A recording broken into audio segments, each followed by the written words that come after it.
What's going on, everyone? Welcome to Season Gaming Bitcast, our 2025 holiday edition. It is another fine Sunday before Christmas, Sunday during Hanukkah. And, we're here, we're hanging out, we're ready to talk about 2025 and the hell of a year of gaming it was. So, I'm here with my boys, the Thai guy himself, wide awake this morning. You're actually alert. What's going on? Get some sleep last night? I'm done with my reviews for the year, so I Okay. can go to sleep whenever I want on like a normal human, which I did. I went to bed at like 2, which Okay. doesn't sound very long because that was like 5 hours ago, but it's a long time for me. Let me 5 tell is you. more than 3, you know? It's more than 3, and I'm feeling good about it. So yeah, I've got this is the first weekend in a while where I don't have like a ton to do. I mean, I'm doing day job stuff, but like it's basic. I'm just gonna be vibing, playing Expedition 33, getting through my backlog. It's gonna be fun. Okay. Cool. How about you, Hogue? Knock him out, Travis. Knock him out. It's the plan. Is that a reference to the Star Wars gangster rap? It was not. Is Damn. that a No line let's in the just move Star on. Wars gangster rap? Let's just move on. Let's pretend I didn't say anything We're not. at all. Don't start with that really. right in the intro here. Hogue, 4.5 hour show yesterday. Yet you're here. You're alive. You're seemingly well. Yeah, no, I'm increasing my stamina as I go along here. I've been wanting to for a while. Every year since 2018, I've done a top 10 list on my channel of the games of the year. And for the last maybe 5 or so, I've done them with my brother in what we call Fabto. 2 Hogues are better than 1. And we debate our top 10 lists. So I did that stream yesterday. A lot of people from Season Gaming and the Bitcast came over and said hi. Awesome. And we had a really good time. I think it worked out almost without a hitch. I hit some wrong buttons, as you do in a long stream, but we had a good time. My list was not as pilloried as I feared it might be, but we'll see after this conversation whether people still like me. You never know. Okay. People are very passionate about their games. They are overly so, for sure. So what was let me ask before we get into ours, of course, is what was the biggest debate yesterday? Because I haven't watched yet. I think the biggest debate was Tom likes to put on little games from the PC. Like, you guys think Hogue's Notes are really oddball out in the wilderness games. They aren't compared to Tom's. Okay. So there's always a little conversation of like, what did you just bring to the table here, bud? And some other things like he had an honorable mention list that he had submitted to me where he wanted to include something he hadn't played, which I disallowed, and he complained about that. It's brother stuff. He also hadn't played. Interesting. Yes, yeah. He tried to include a game that he hadn't played. That hasn't been played.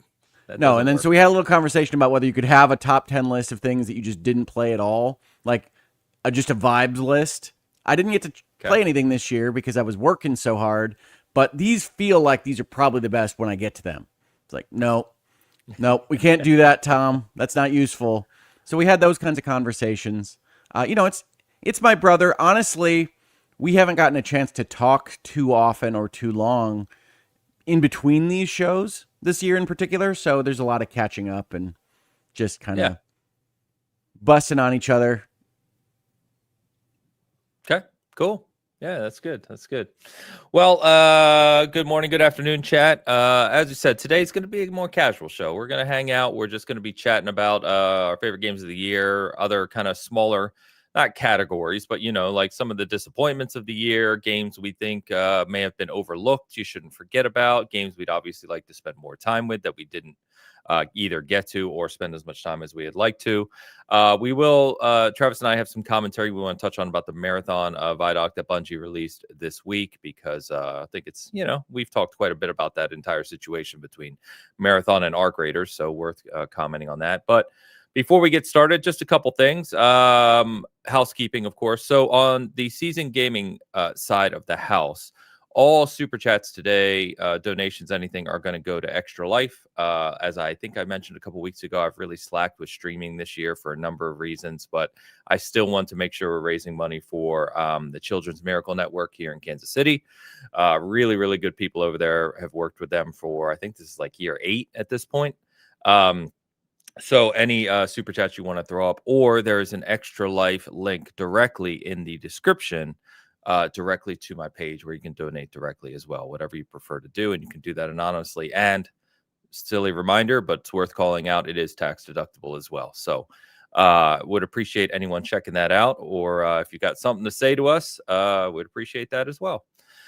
And please do make those super chats through the Season Gaming side, not mine. It's not easy for us to move money around between the channels as it is, and you've just got extra cuts and things with YouTube. So, yes, please donate to Extra Life. Great cause. I want to fully support Ains and Season Gaming doing that here. Don't give me money. Give Season Gaming and Ains money. And ultimately, Extra Life. Yeah, Extra Life money.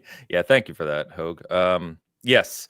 Gamefire, I was just getting to that. So we are recording this week. We are off next week. So the show between Christmas and New Year's, we will be off. So I guess officially this is our last show of the year.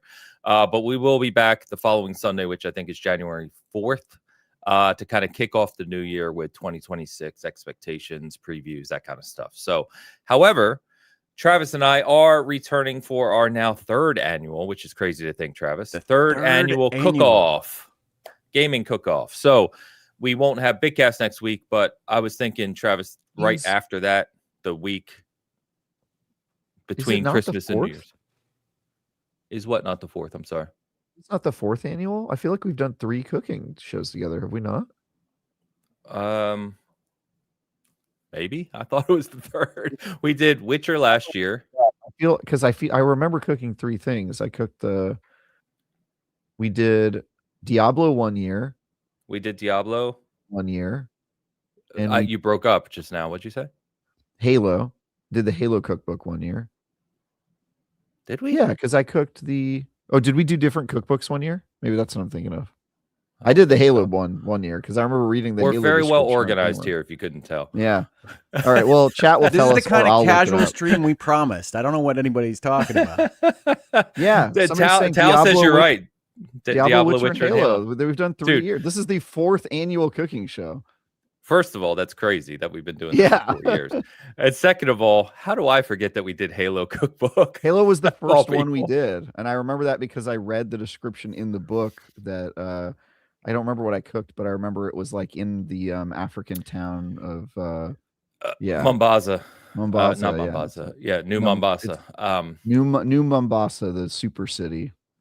Yeah, you are right, because Halo was the one that I famously burnt the parchment paper on. That's right. Yes. Yes. Okay. Maybe that's why you think it was only 2 years, because you only got to eat 2 years. The first year it was on fire. And then we did Diablo because of Diablo 4 releasing. Then last year we did Witcher just because we thought it was cool. This year, should we tell them what we're doing this year? Yeah, let's do it. Yeah, absolutely. Okay. This year we are doing the Borderlands cookbook because of Borderlands 4. We both reviewed it. We reviewed it together. So we figured that would be a good one to do in 2025. Yeah. Is that the only game we played together in 2025?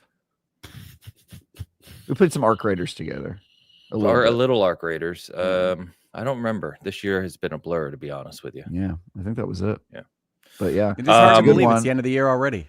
I will say the recipes are a little... If you're trying to find something, have you picked your recipe yet?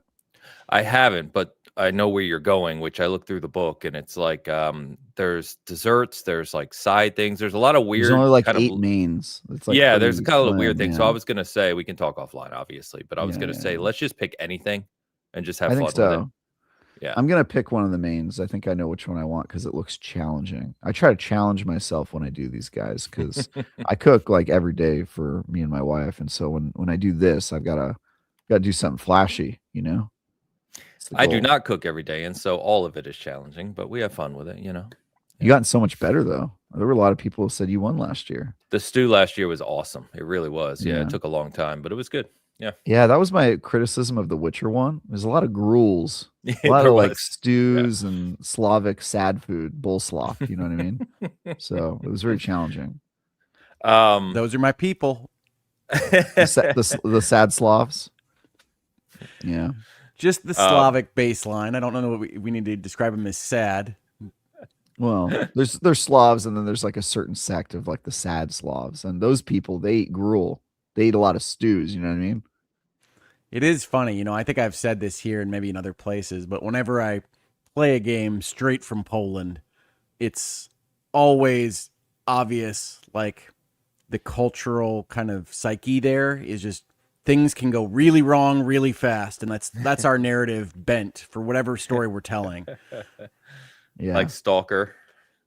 Stalker, Yeah. There's a lot of trauma. Yeah. Oh, Witcher. Kronos. Kronos was like that too. Yeah, Kronos is set in Poland, right? Yeah. Yeah, Polish studio because of Bluebird, right? Aren't they Polish, I believe? I may have that wrong, but I think that's right. Anyway, so no Bitcast next Sunday, but that following week between Christmas and New Year's, we'll do the cooking show again. We'll get that up. So what else we got announced today? I think that's it. We've got a couple super chats, obviously Tide picks to get to. Before we get to super chats, we'll actually start with Tide picks. And guys, again, I think we've got a partially horrific one here today because these are fun. I'm sure I look fantastic. Wow. We all look like we're hosting a game show together. It's like our alter egos almost. I think we're supposed to be in the Lollipop Guild. This is evil Christmas pastors. Yeah. I mean, Travis always looks like he's up to something anyway, but Hogue, that look on your face, Hogue, is no, I look like an evil pastor. I do. Yeah. I got to be honest, the big distraction here is how much our faces do not look like us just across That's the what board. I mean. It's weird. Like, I think this one is like actors casted as us. You know what I mean? Like yeah, I could see an accurate. actor getting cast as me that looks like that, and I would be like, oh, that's kind of close. But you know, like if it's supposed to be an AI of me, like they it's the Netflix presentation of Bitcast. Exactly. Yeah. Netflix presents Bitcast. If we get in trouble for some lollipop based like crime, this will be what our actors look like when they portray us. Todd says it's a cheesy holiday photo shoot. There you go. We're using us as the base. Yep. There is a little Seth Green in Travis's picture. Yeah, Freight Conductor says Seth Green for Travis. Yeah, that's about right. I've heard Seth Green to my face in real life, so I'm okay with that. Yeah. I think I've said I usually get Rick Moranis and Wallace Shawn. Yeah. My wife gets Rick Moranis, which I take as a compliment. It's a good looking guy. Wallace Shawn? I'm looking that up right now. Wallace Shawn is inconceivable from Princess Bride. Oh yeah, okay, all right. That's less flattering, but I'll take it. He's a goofy looking guy, but as you get older, I understand it. Yeah, he's 82. Jeez, man, wow. Yeah, me Princess too. Bride is pretty old. Yeah. Well, Ty, thank you as always, and thank you for a funny year of picks. We always have a good laugh with them here, so appreciate you as always. All right. We did get a couple early super chats, including a tremendously generous one from our good friend Tao, which, as I already said, if you're coming in late, we'll be going to Extra Life today on the Season Gaming side. So all super chats, all donations will be going to help KC Children's Miracle Network, children's hospitals here that do fantastic work. So that's it. Tao Zochi 727 $100 donation and writes, "Sup Bitcasters, I didn't have Tom dropping the F-bomb on Hogue on the bingo card, but brothers, lol. Have a happy holiday season, everyone. Tell those closest to you that you love them and cherish the time. We aren't promised this moment. Take care and add to the backlog." Yes. I like to say add to the backlog as some like metaphor, but maybe that's just me reading into it. Yeah, not to get too sappy, but Tao's absolutely right here.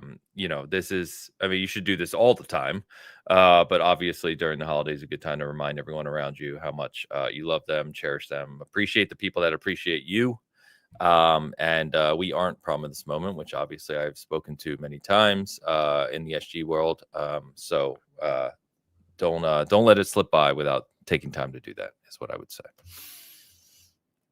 And Hogue? Yes. Brother. Tom apologized, yes. But you asked about those debates. I believe Tom finished one with a solid FU and then said, oh, wait, we're on stream. Nice. Oh, I know you love that on your channel too. So I did. I said, thanks, buddy. I didn't feel I had to warn you, given that this is like your 15th appearance on the channel and you know the rules, but he said he'd gotten more sweary over the last year. Nice. That's a good Haven't character we trait all? to develop. Yeah, haven't we all? Tal, seriously, thank you as always. Always very generous with stream donations and things like that, especially for Extra Life. So thank you. That's going to be a big help in the Extra Life bucket. So appreciate you. Fat Boy R. Fat Boy Horror, 5 pounds. More noon peeps. Merry Christmas all. And hope you get what you want later this week. And what an end to last week, watching two douchebags knock the hell out. That was pretty crazy. You guys see that fight? I didn't even dude's read jaw. this ahead of time, so when you read it, it caught me off guard. That dude's jaw. Do you see the X-rays? I don't follow it, but I did see because friends were talking about it, and I'm with Fat Boy on this one. These are two horrible people, so by all means, get punched in. Is the this face. the Paul fight? I don't know Yeah. enough about these things. Jake Dude. Paul had his jaw broken by a real A boxer. YouTuber He got fought a into an real actual boxer. boxing match, and he got Yeah. wrecked. My God, dude. The memes on that too, because it was such an anime punch with him like smiling and like reeling his arm all the way back, and then Did you see what boom! I don't follow, like I said, but the guy has a quote basically saying he knew he was going to kill him and he wanted to ride it out and take his soul from him. And Dude. so, yeah. And the other There's a one, photo, if you you didn't can know, see his teeth are bent inward, like yeah, they're just cracked knocked his across the entire whole jaw head. off. Unbelievable. The other one, if you're not aware, is one of probably the worst famous people out there. Andrew Tate also got wrecked by a fighter a couple days ago, maybe yesterday. So Both Andrew Tate and Jake Paul were in boxing matches in the last couple days. both got destroyed. They've yes. both been in a few boxing matches in the past. Yeah. Mm. Yeah. Fair Undersells enough. the former heavyweight champ who's still in his yes. I mean, yes. Jake Paul was taking, silly fights to make himself look good, and he got in a real fight, and that's what happened. So It's crazy. Anyway, Fat Boy, thank you for the super chat. Appreciate you as always. News as a zombie. New _ zombie. That's a sleeping zombie, y'all. $9.99 super chat. Hell yes. Ains got that spirit. Santa He hat does. child size or big old head. We'll never know. Still a star. Yeah. Still a star to all. I'm not here. Need 3 million today. Wipe / skill points in Arc Raid. I'm having a real hard time with this one, guys. Merry holidays. He's going to be Arc Ains. Raiden. Arc Raiden. Be Arc Raiden. Merry holidays, Ains and his corporate elves. Peace sign. Red heart emoji. I respect the Telegram speak when it comes to the super chats. So For sure. I love hieroglyphics. no, Let's just do a cast as ancient Egyptians. Why not? I think it's a good economics lesson on putting constraints on, right? Like YouTube says you get this many characters for this much money. People find a way. He conveyed what he needed to convey. Doesn't count the string though. I don't know. I don't remember. Yeah, if it counts the string, he's not being that efficient. That's all I'm saying. Yeah, so Arc Raiders, they're doing the reset, or maybe they already did the reset. I don't remember, but I know today. It's today. Okay, so yeah, you got to get 5 million, I think it was, to do this. I know, because I was playing yesterday and I saw this timer and I went, "Oh no, I'm not going to make it." Yeah, no. I was going to wear the Christmas sweater as well today, but I'd be too hot between the hat and sweater on stream, so we didn't do it. All right. Thank you, Zombie. Thank you, everyone, for the super chats. Like I said, appreciate the extra life. All right.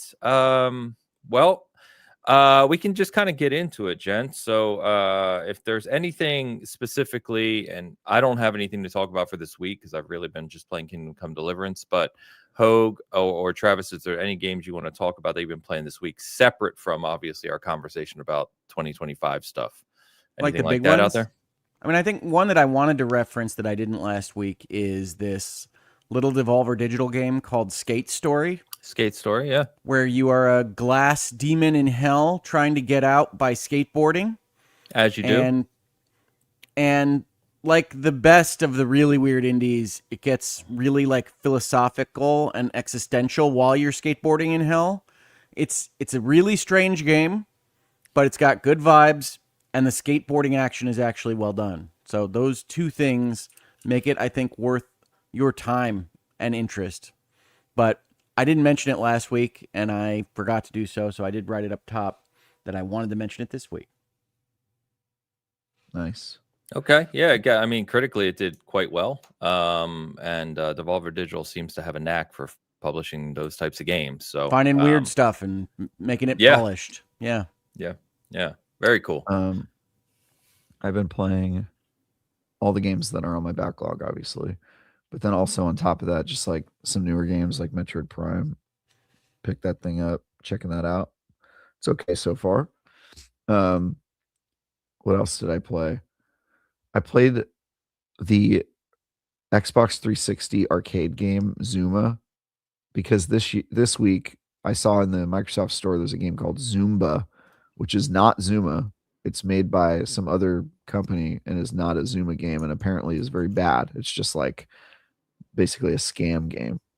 And I was like, you know what? I never beat that old game Zuma on the Xbox 360 arcade, so I started playing It's a that. puzzle That's game, a weird right? one. Well, Yeah, it's like you're the frog like a that shoots ball. balls. It's like Yeah. a matching game. That game was fun. But yeah, I played that for a certain amount of time. I've just been playing weird stuff. I've also been playing a little bit more Destiny. I'm pretty much done now, but like, I just finished reviewing Destiny, so I was like playing it a day or two after my review just to wrap up my time there until I see it next year, presumably. Yeah. But yeah, I've been playing a lot of Expedition 33 and I'm gonna get back to Kingdom Come. The Altars, I want to finish. Hollow Knight. Altars. Okay. Yeah, Altars Hollow I Knight, really yeah. like. I'm really enjoying my time with that one. I'm gonna finish that one for sure.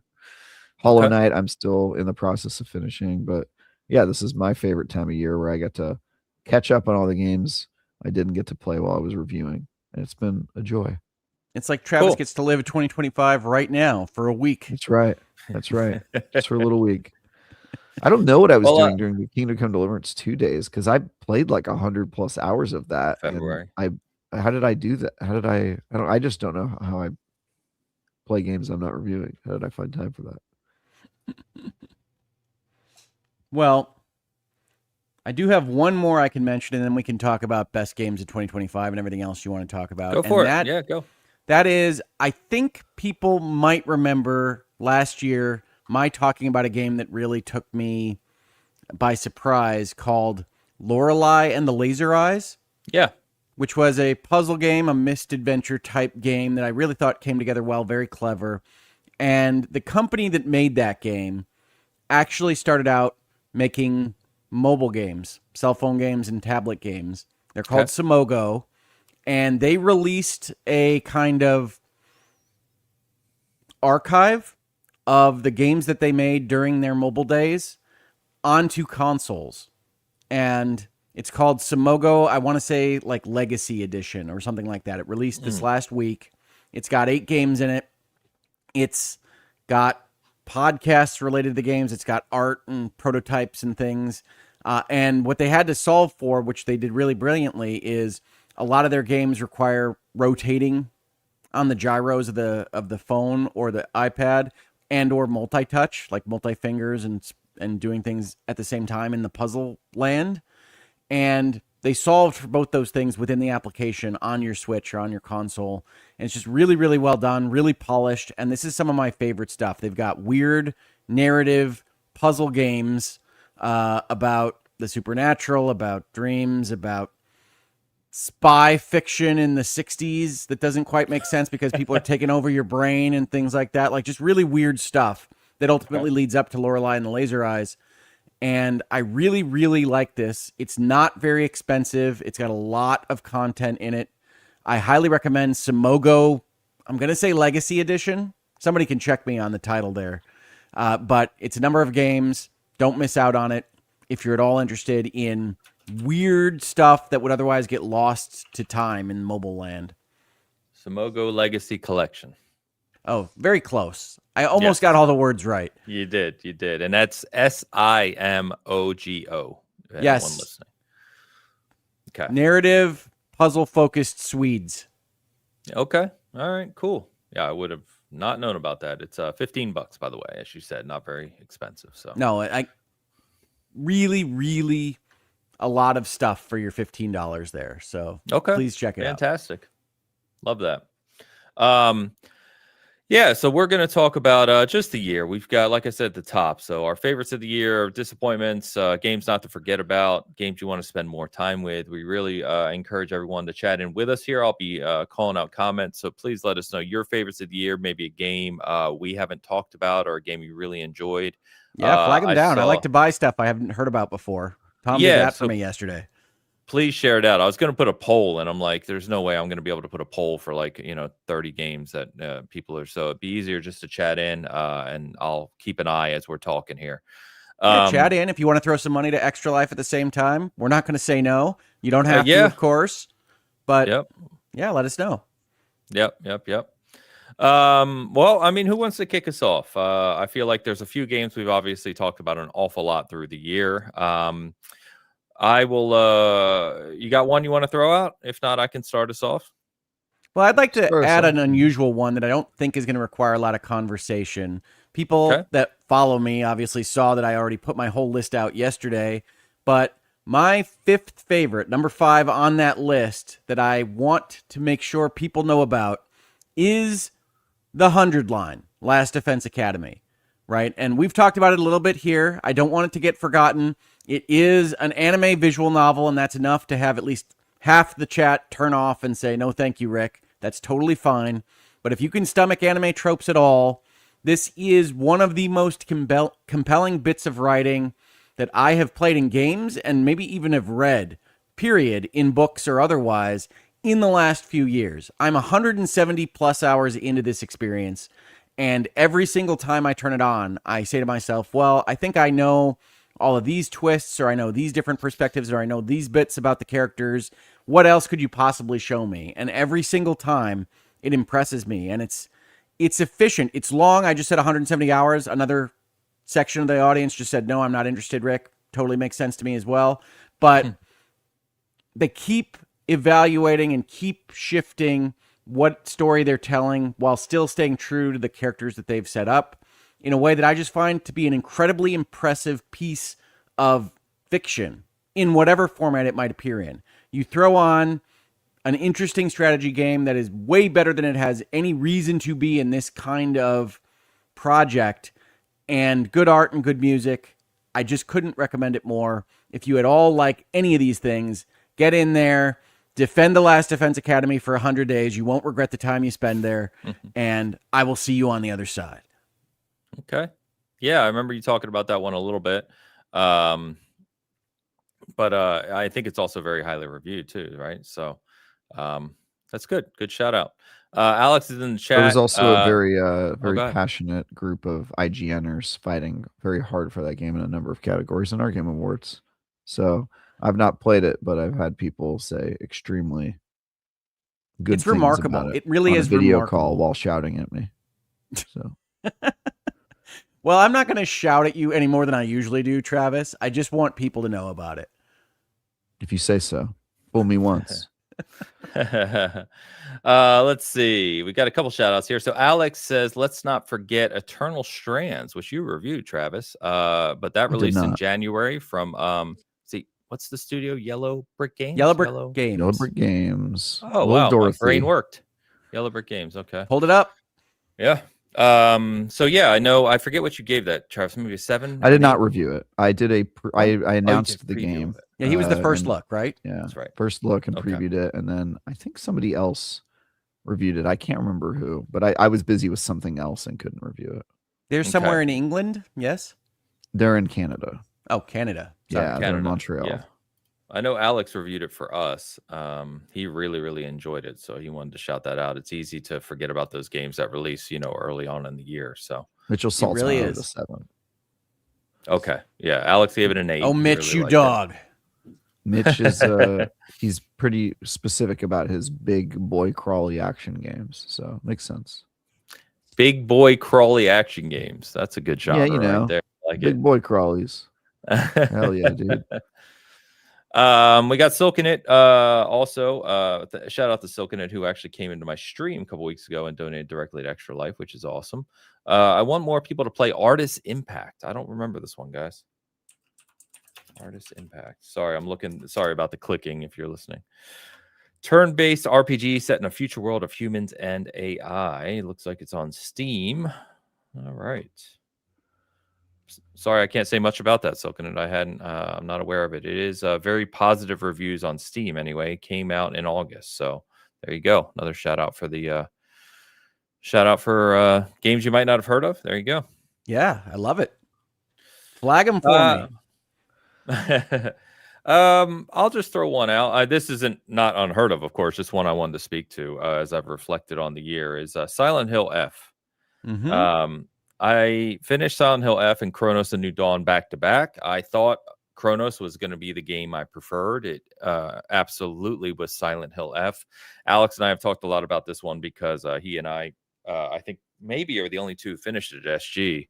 But really, really enjoy Silent Hill F and the arc it takes through that story. Especially there's some key parts in that game that are later that you go through, which are really something in the horror genre. And I just watched a group I like, RKG, I've mentioned before, play through Silent Hill 2 remake. And I was not as big on Silent Hill 2 remake as I thought I was going to be. I love that game back in the day. Originally, when I played remake, it felt disappointing to me. I know some people love it, but Silent Hill F was really surprising to me. I like the change they kind of did in the setting, the time frame, the characters, and where it goes in that story and what it represents, from a kind of a perspective or analogy, whatever word you want to use there. I really, really appreciate it. So if you like horror, if you like weird horror, Silent Hill style horror, and don't mind the aesthetic of kind of like 60s Japan or post World War II Japan, I should say, maybe, check it out. I really enjoyed that one this year. Yeah, it's a specific vibe. I really like Silent Hill F as well. It is both post-war Japan and kind of like deeply religious temple symbology that is going to work for some people and not work for other people. But I really like that game. Yeah, agreed. Yeah. Let's see. We got a couple super chats. While you're typing there, Travis, I'll knock these ones out for us. So we've got our favorite friend who we still don't know who does this, but we got a €2 super chat from the globe that is not behind Ains. It didn't make it back for the holiday show. Simply saying, don't mind me, I'm not here. Was that globe an Indiana Jones globe, Ains? Yes, it is. Okay, because I was about to say, I don't know anybody who actually owns a globe, like unironically, these days. No, it was back there, and I want to say it was like when he opened up an Indiana Jones Deluxe or something. It was the collector's edition for Indiana Jones. It's actually no joke. It's sitting right there. I can see it. I could bring it over, but I remember. Do you guys remember globes were everywhere when I was younger? Like really young. I remember. I had a little light up globe in my room, in classrooms and stuff. And then by the time I was in middle school, the globe industry really collapsed in on itself at that point. I mean, you got to imagine if you're a globe maker right now, you're having a real tough situation. As it turns out, when everybody can access the entire map of the world in their pocket, there's less of a need for globes. Yeah. But you're right. Before the internet and all that, it was like you only learned about other countries, obviously, through books and stuff. But like you'd point them out on the globe constantly. But like, where is that place? And you'd have to go find it. Oh, I used to remember spinning it and just putting my finger down. Of course.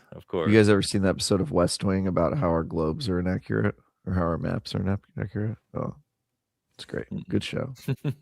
Good show. Go watch Martin Sheen be our president. That's my recommendation, really. I thanked my globe over there. He's good for the super chat.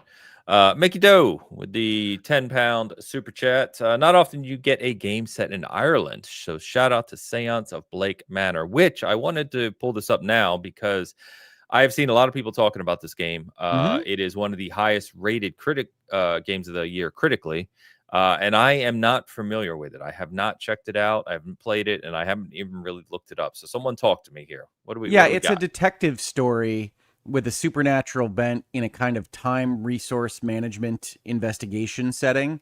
I haven't played it far enough to give it the full plaudits or you should check this out. I also saw those reviews. I bought it like maybe Halloween Day because they were having a sale because it's that kind of vibe. But yes, it's very highly thought of in critic circles. and it seems like it probably does have the juice. I just haven't gotten there myself. Okay. I've Yeah, if you're not heard familiar, that it is this is stressful. Yeah, I mean, it's stressful? resource management. So if like any of the things that you're trying to figure out how to get where you're going with the limited amount of resources you have, and you have to make choices about what you're doing, that can stress people out. Mm, okay. I'm Developer into it. Spooky Doorway. The art set style in- looks insanely good, so I definitely want to try it. Yeah, it's I a own it. kind of I bought it on cell-shaded comic Steam. book. It's about as far as I've gotten. Yeah, set in 1897 Ireland. And yeah, there's some sites that gave it a 10. I think it's like a 92 on OpenCritic. It's like the second or third best rated game of the year behind, I think, Hades 2. Well, and speaking of So- ghost stories, I should have mentioned this at the top. Travis is going to be familiar with this game, but a game that I wasn't familiar with came to PSVR 2 really recently called Ghost Town. That is from the people that made the puzzle game The Room. And instead of just a puzzle box in a room, this one has you going through kind of British urban environments to hunt down ghosts. And I was really enamored with it for a good long session until, as the PSVR 2 tends to do, I ran out of batteries on one of the controllers and I couldn't quite make it work anymore. And so my session was cut off and I didn't go back to it. Also, my experience with the PSVR 2. But I think the game is great. And I mean to go back to it when I next get the chance to put a giant helmet on myself and just sit there and hunt ghosts. Ghost Town is my VR game of the year, actually. So It seems like it. I mean, it seems like that kind of quality. Yeah, it is. It's the coolest thing I played this year. There's actually kind of tough competition this year because we got a few really like strong VR games. But yeah, that one is made by the people that made The Room. So if you are familiar with those puzzle games, it is very much in the same vein of like very just slow. said that. I What's did that? preface Yeah. it that way, but I always assume Travis is only half listing. That's okay.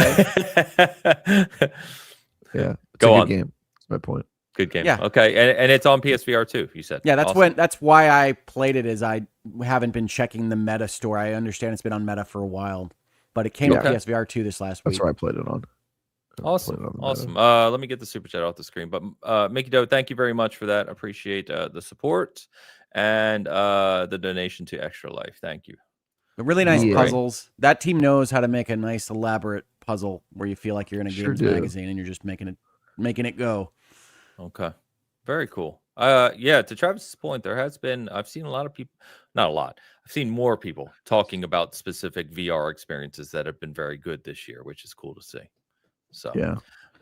um, Well, as back people into might know, VR. I've had to kind of cut back on my VR. I can really only play games that support a sitting option for VR now, and so those aren't as prevalent as they might seem. Or I think most offer a sitting option. They don't always work so well, and Ghost Town does. So that was nice.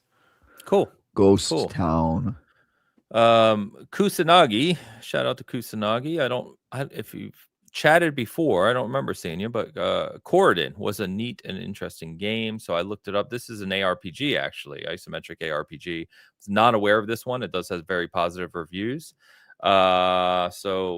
Came out right early in the year, but there is a demo on Steam as well you can check out. So cool. Good shout out. I hadn't seen that before. So I'm thank putting you. it with Artist Impact. Thank you, people. Yeah. We should Thank do you, this every Kusanagi. week. Keep Yeah, giving us your yeah. most random games. Throw them out. Yeah, let's see them. Yeah, I mean, I'm watching a little clip of it right now. It looks pretty impressive. So, with me, ARPGs really all come down to the loot system. That's what really interests me. So, I'd have to check that out. But Have you gotten into Loot 3.0 yet, Ains? I have been playing a lot of Diablo 4. My pally is kicking butt. no, I haven't. Funny enough, shout out to Katie Cotton, one of our regular WoW and ARPG people. She just said that she's only been playing the new expansion for Path of Exile 2, which of course we've talked about as well. But I'm hearing great things about both the Paladin and just kind of the updates. So you're still enjoying it? I am, yeah. And it's interesting. I know I've said this before here, but playing any kind of live service game always feels like you're being lightly or strongly gaslit. Like, is that how that worked before? Is that where that jeweler was standing before? Am I losing my mind? And it's like, yes, big swaths of Diablo 4 have now been changed. And the way the loot system works has almost entirely been reworked. Like, this was another change from Loot 2.0, which is I think Yep. what they called like the big one last year. This is another big sea change kind of way of interpreting the way you add affixes to your weapons and things like that. And also the entire kind of seasonal progression model has been reworked. I think mostly just optically, but it's like this constant, is that how that worked before? I haven't played it in 9 months. Am I just going? No, I think they changed that and going and finding Reddit posts or Travis interviews and seeing, no, they did change that. Okay. Cool. Very cool. No, I haven't played it in a while, actually. Like I said, I'm waiting. I'm going to wait for the expansion for Mephisto, and then I'll go into that with the Paladin. Yeah, it's going to feel brand new when I go back to it, I'm sure. Yeah, it does. It tends to. I trying to pronounce this properly. Oops, wrong one. Denise Gungoror, 3640. I'm going with the Sounds group that good. made Sands of Blank Manor also made the wonderful Dark Side Detective games. So That's interesting because the Dark Side Detective games are a completely different kind of graphical level of production value than Seance is. So they upgraded. Sorry, I keep muting myself to type a comment. So I'll touch on this one real quick. So Ghost of Yote, I talked about it recently. Basically 100%ed that a few weeks ago. Got to it late, obviously, because it came out earlier this year. Really enjoyed it. If I had to make like a top 5 list of the year, I don't know if it would make top 5. It would make top 10. It's exactly what you expect in terms of a follow-up to Tsushima. It's better, much better sense of discovery and exploration, I think, than Absolutely. Tsushima. And I prefer Atsu as a character to Jin from the original, and I resonated with the story more. I think some of the culmination points, or story arc points in Yote are more meaningful than Tsushima. So I really, really enjoyed it. It's obviously beautiful. It's fun to go around that world. I think that it has some shortcomings. Some of those shortcomings are a me thing. In the sense of how a lot of those PlayStation first party games are designed, and kind of like your upgrade paths and stuff. I feel a lot of that is really trivial and meaningless. It doesn't feel meaningful when you're doing it. It's just like clicking buttons. But other than that, I really, really enjoyed it. So I think it goes without saying, but that's one to check out if you enjoy that type of thing. It's basically Kill Bill and, whatever century Japan that was. I forget the century it takes place in. No, it's all right. We got a lot of historical fiction this year to run through. Yeah, so no doubt. No, I really like Ghost of Yote. It wound up just off my top 10 list. And I think it's mostly for the reasons you just articulated, Ains. I am personally a little bit over the Sony third person over the shoulder action adventure model. And that's just where I land on this. Obviously, a lot of people still love it. Sony has put all their eggs in that basket. I understand. It's just that I am preferring a little bit more variety. I think Ghost of Yote represents perhaps pretty close to the pinnacle of what those games can be. I think they did a great job. I would prefer not to trace things on my touchpad and to move the gyros to cook fish and things like that, but Sony's clearly going to say, you're going to use the parts of our controller that we tell you to use. Fine. I think it's a good game. I really like the music in it. I don't think it gets called out enough. This kind of Japanese Western combination music that they have running through all of Ghost of Yote is just really compelling and interesting to me. Yeah, no, I'm with you. It's well done. And I think what PlayStation first party usually does well in their modern games is set pieces, right? They're really good at setting up set pieces with, like I said, kind of arc points or culmination points. Those are really good. I think what's funny for me, to your point around some of the model of their game design, now I'm obviously back on KCD2, like I said, and if you start to experience the depth of something like KCD2 and the world and how it reacts to what you do, the conversations, all those types of things. And that's not what Yote is going for, but what it does expose is how surface level a lot of the stuff in a game like Yote is. Kingdom Come winds up feeling like it's from a different planet. You're like, oh, it does. Right, that's what games can be. My God. Yeah, that's what games can accomplish. Exactly right. Yeah, it's just a different level of game design. And I think that's what I felt the same way about the God of Wars, about Days Gone. Like, there's things I like about them. I generally like those games quite a bit, but like there's certain design elements that just feel really just there to be there. And that never impresses me. So anyway, Travis, give us one, man. Yeah, I made a little list here of the games I want to talk about. Let's start with, we already talked about Ghost Town. Well, that's a VR checked off. Sorry let's for go with- pulling that away from you. I just really That's liked o- it this week. That's okay. Yeah, you do my work for We're me. sharing the conversation. Let's go with the most unique game I played this year, which is Baby Steps. I've talked a lot about this game in my time or when I was reviewing it on the show. But if you haven't seen it, go back and watch that. But the headline is, this is one of the weirdest games I've played. Weird goes a really long way with Travis, and it was certainly the most unique game I played this year, and getting to do the review for it was an unexpected pleasure. And in a year where I didn't get to review a lot of like bad games, usually when I review bad games, it's when I get my weird kind of a quota, filled, is by playing games that just aren't good. This was one of the ones that really stood out to me, and that I would recommend more people experience because it is a goofy game. An honorable mention in the category of unique ass games is the Schedule One, the cozy game where you sell drugs, which also was a very fun one this year. So, but I think Baby Step wins it just because, Schedule One is in early access. It's a little bit bare bones as a game. Baby Steps is done. So I'm looking forward to seeing how that game evolves. But in the meantime, Baby Steps is the most unique game I played this year, and I think deserves a shout out. Now, I haven't played Baby Steps, Travis, on your recommendation that it was probably the worst possible thing for me to try to play with my left finger, being how it is. Yes. But you said you're going to keep track of how it evolves. Is this? I was under the impression that it was not an evolving game. I was referring to Schedule One. I'm going to see how that one evolves. But Baby Steps is done, and yeah, I think it's in an end state that is quite satisfying. Okay. Yeah. Nice. Yeah, I've debated checking this one out, just because I don't know if it's going to be a game that I play for 10 minutes, and I'm like, I can't be bothered to really invest.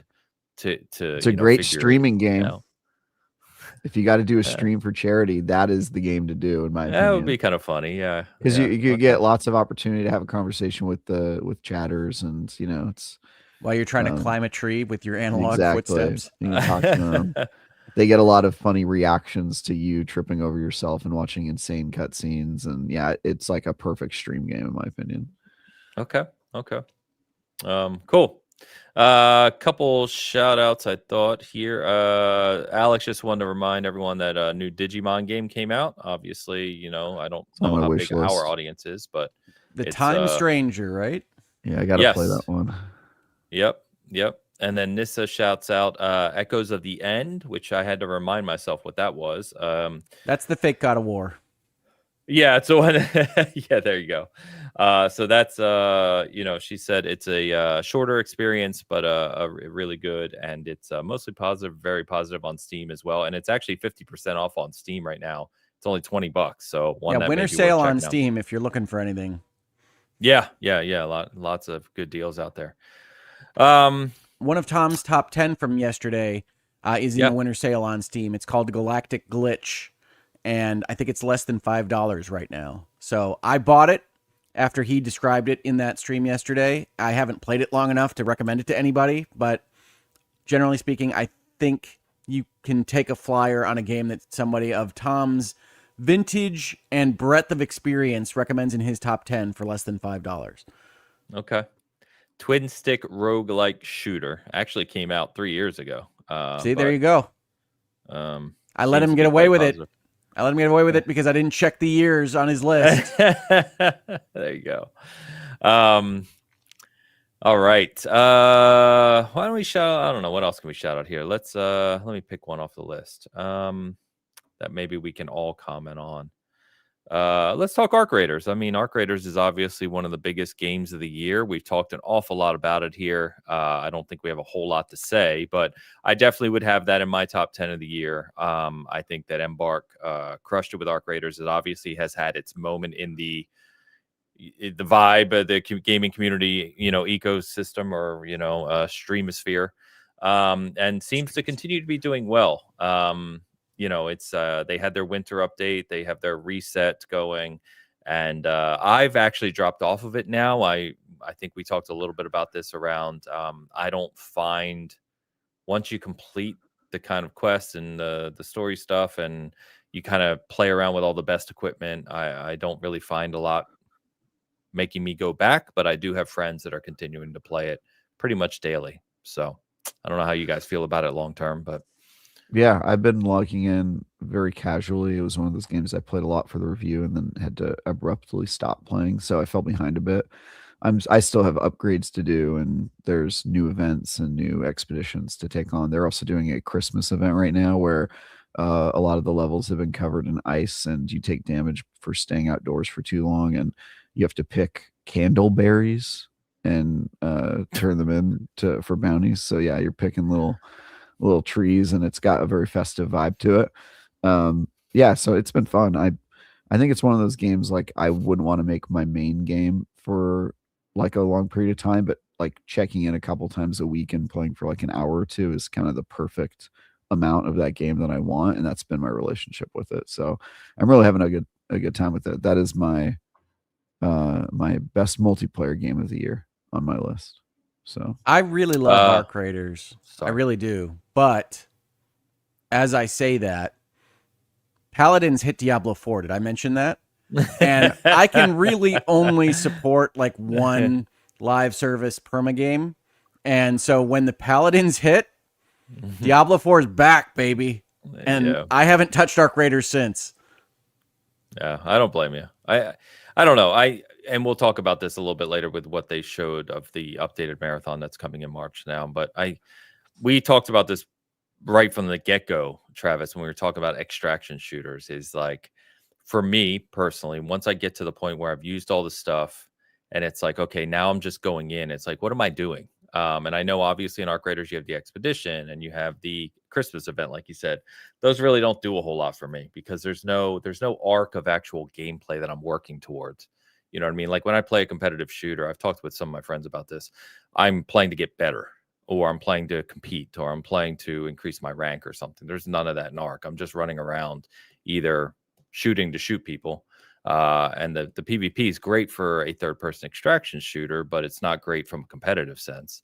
And otherwise, you're just running around, like you said, picking up berries or stuff, which doesn't really do a whole lot for me. Where to your point, Hogue, yeah, like Diablo, I know I'm building a character again. I'm getting all new loot. You know what I mean? That's a whole different type of chase than what I see long term out of something like Arc or even Marathon or anything else in that genre. So we'll see. Yeah. I mean, I love what I've experienced in Arc Raiders. I love the polish in it. And I really love live service festive holiday events. So like what Travis for described sure. sounds awesome to me. But yes, did I mention that I call a laser from heaven to hit enemies that explode in a nuclear explosion now? So yeah, Diablo's where I live. Nice. yeah. There are some games, Ains, where at a certain point you realize that the grind is just a grind. It's just a grind. I can't Exactly. really describe it, but like there's some games where they like hide it enough to where you don't realize it, and some games that they don't. And sometimes it's just like a threshold you reach where when you hit a certain point, you're like, oh, this is just a grind. There's nothing, like I'm not really doing anything substantive in the long run. That's Where what I like call the "What am I doing with my life?" moment. yeah, Exactly once right. the veil is lifted in certain games, and it completely ruins the game for you as soon as it happens, and you have to find something else to do. But I've also had that happen to me with video games as a whole. You ever just play Yeah, video me games as a too. whole, and then that veil Mhm. gets lifted, and you're like, oh, this is all a waste of time. Um, I think sometimes you just need to step away, remind yourself it's just a game. You're here for recreation and having Yeah, fun, and that there's do not it. supposed to be a point Exactly. to it. But it's especially hard when Oh, you're doing something like you're doing, Ains, which is like making it work for you, making it a hobby, like because you're running a site, or me because I'm doing it for money. Where like, sometimes I'll get done with a review and then be like, time to play recreationally, and then I'll start playing and I'll be like, I'm not getting paid for this. What is this shit? Why am I spending my time doing this? And there's like that Yeah. weird moment where you're like, why am I still working for no reason? But yeah, I think that when that happens, you just have to take a step back and reset and not play it. And I could definitely see that with like a game like Arc Raiders, because it's like that with Tarkov too. Like Tarkov is one of those games you can play for thousands of hours, but then every once in a while you're playing it, you're like, oh, this grind is just here. Like there's not You're really an end just game doing beyond. You're just getting the loot, and that's kind of the entire end game. But yeah, it's an interesting thing. There are some new quests in Arc Raiders, and I think the quests are like a worthy pursuit that kind of gives you something else to do and kind of a super objective in between matches. But And Travis, just to back up what he was saying about games in general and life in general, I think I have one more game I wanted to mention this week that I had forgotten about, and I feel bad about it because honestly, this game saved me this week. I have been, as people know, getting onboarded and learning a new craft at a new law firm, and on top of that, dealing with a whole host of personal and family issues that have made it sometimes difficult to get right back into the workflow like Travis would have me get excited to be back in. And so I was having a day this week where I was just kind of grinding against the metal and trying to get through what I needed to get through. And I found a game. It was advertised to me pretty prominently that I wound up playing, and it really wound up saving my day and my week and just putting me in a better mindset for getting what needed to be done. And that is a game that is essentially a 90s arcade game that found its way into 2025 called Terminator 2D No Fate. And this game reminded me so much of like the old movie games. In particular, I remembered a Genesis game based on Alien 3, where you have to run around the prison and save prisoners and fight the xenomorph and all that good stuff. Terminator 2D No Fate is this quick little arcade action game that is basically perfect in what it's trying to do. And the levels are maybe 10 minutes a piece, and every single level has its own little hook about fighting the T-1000 or a helicopter or anything else that happens in Terminator 2. And I just think it's fantastic. I wish it wasn't $30 to recommend to you all, because it is basically 45 minutes or an hour long, but that hour is perfection for this kind of game that ceased to exist after a certain point in time. The movie tie-in game that says you're in this universe and you are interacting with what you loved about that movie. Terminator 2, one of the best science fiction movies ever made. Obviously, I, having come of age during that period of time, have probably a different relationship to that movie than others might have living in 2025. But I wanted to call it out because there are points in time where work seems too hard, gaming doesn't seem to do the job, movies don't, whatever it is that you're into is just not working out for you. And you can find that thing that kind of takes you back and says, no, this is fun, this is good, enjoy this. And Terminator was that for me this week. That's awesome. Yeah, good to hear that. I've heard good things about it as well. I was actually just looking up because it's made by Bitmap Bureau as a developer, and I think they've kind of honed their specialty in this area of kind of like throwbacks to the 8 or 16-bit area, because they also made Xenocrisis. They made what was the other one? Final Vendetta, which was almost like a Streets of Rage type thing. They made Battle Axe, which is, I think, an homage to Golden Axe. You know what I mean? Like they've kind of carved out this niche, and so pretty cool. Pretty cool. Yeah, well, it's just crazy to see somebody buy the Terminator 2 license to make one of these right now. But they did such a probably great why job. It cost $30. Yeah, and almost certainly true. Well, they got the music in, like they got everything. I only couldn't tell whether they had the actor likenesses. My guess is no, based on what they included. But they're close. Like they're framed the same way that you see him in the movie, but they're not quite Arnold. It's not quite Linda Hamilton. Okay. It's that kind of vibe. But It just is such a good job of evoking the movie and the time period when those games were coming out that I just highly recommend it for anybody that's interested in those things. It's very cool. The animation looks really good too. Almost looks a little Metal Sluggish. That's cool. It's a really good game. Like it's just straight up a good game. Cool. Fantastic. Couple other shout outs here from the community. So Timothy Pickett says another fair game was Rise of the Golden Idol. All 4 DLCs came out this year. There you go. And the first DLC is one of my favorite gaming experiences there this year. I know we talked about that one earlier this year, but that's fantastic. Just absolutely great. Yeah, thanks for calling that one out. Kusanagi's also back, said Yowling Mythical Journey was a cool monster collector game. I love collecting monsters, but I don't know that one. Going on the list. Got it? All right. I do. Let's get caught up. We got some generous super chats here headed to Extra Life for us. So, Travis, let me get these up and hit us with these, please. Debbie Dubs is here. Debbie Debbie Dubs, Dubs. 8599, $10 super chat. Happy holiday times, everyone. Been having a blast playing Pal World with my son. Goated. Cool.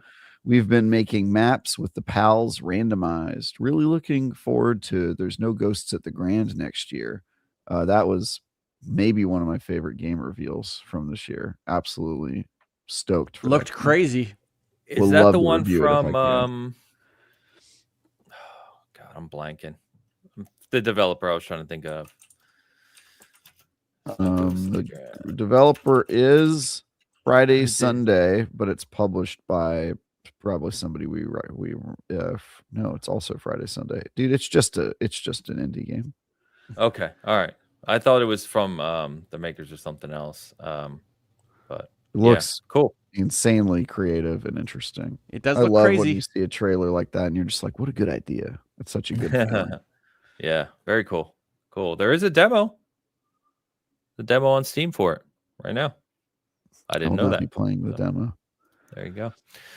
Debbie, thank you as always. Always hanging out with us here. Hope you and family are well, and happy holidays to you as well. Thank you. Eric's here. Game.positive, $6.99 Canadian. Merry Christmas to all you beautiful and sometimes bald people. Yeah, he gets on my case about being bald. It's fine. We don't know if Baines is sometimes bald bald. under that Santa hat. This is true. He could be growing it all out. This hat Not is a bald yet, special thank new God. tech. It's growing my hair as we speak. So, yeah. Eric, thank you, my friend. Obviously, we talk often. Sad to say he's a Canadians fan, which is terrible. But I still respect him. So good dude. Eric, happy holidays to you and family as well, of course. Dragon Nerd. Dragon Nerd 2, not to be confused with Dragon Nerd the First. Very different. 99-cent super chat.